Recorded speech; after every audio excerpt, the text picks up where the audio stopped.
Have you ever stood in a supermarket aisle, staring at a wall of 50 different kinds of jam, and just felt completely overwhelmed?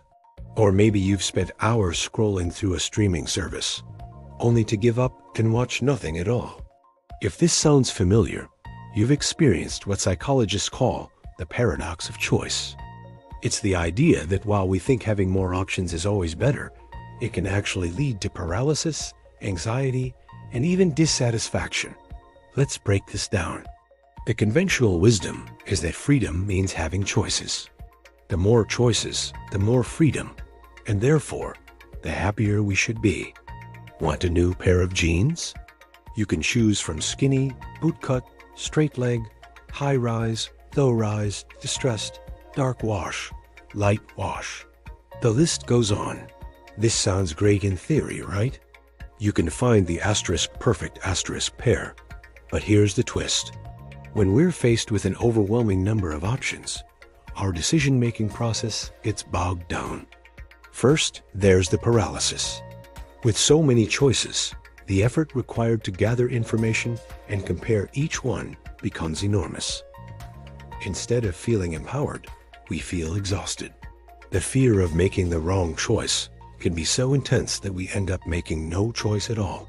That's why you leave the supermarket without jam or spend your movie night just browsing. Second, even if we do manage to make a decision, we're often less satisfied with it. Why? Because of something called opportunity cost. When you choose one option, you're simultaneously rejecting all the others. With just a few options, this is manageable. But when you choose one jam out of 50, your brain can't help but wonder about the 49 others. Maybe another one would have been slightly better?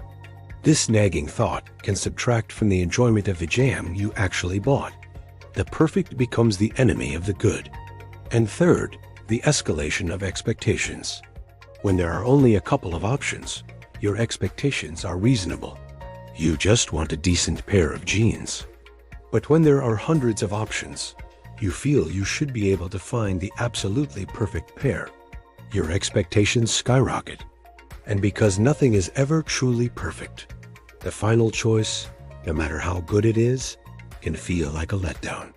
You chose a great pair of jeans, but they're not the flawless, life-changing jeans you imagined you could find. So what can we do about this? How do we escape the choice overload trap? The solution isn't to eliminate choice altogether, but to be smarter about it. First, limit your options consciously. Instead of browsing all 50 jams, decide beforehand that you'll only look at 3 brands. Give yourself a rule, like only considering jeans under a certain price or from a store you trust. This is about creating your own curated set of choices. Second, embrace the idea of good enough. Instead of striving for the absolute best or being a maximizer, try being a satisficer. A satisficer has criteria and standards, and once they find an option that meets them, they choose it and move on. They don't worry about the possibility of a slightly better option out there. Research shows that satisficers are generally happier and more content with their decisions than maximizers. And finally, practice gratitude for the choices you do make. Once you've picked your movie, put your phone away and just enjoy it. Don't second-guess yourself. By focusing on the positive aspects of your decision, you reduce the pesky buyer's remorse and increase your overall satisfaction. The paradox of choice is a modern-day challenge, but by understanding it, we can learn to navigate our world of endless options more effectively. It's about finding freedom not in unlimited choice, but in choosing wisely. Thanks so much for watching. If you found this helpful, hit that like button and subscribe for more videos on how to live a smarter, happier life.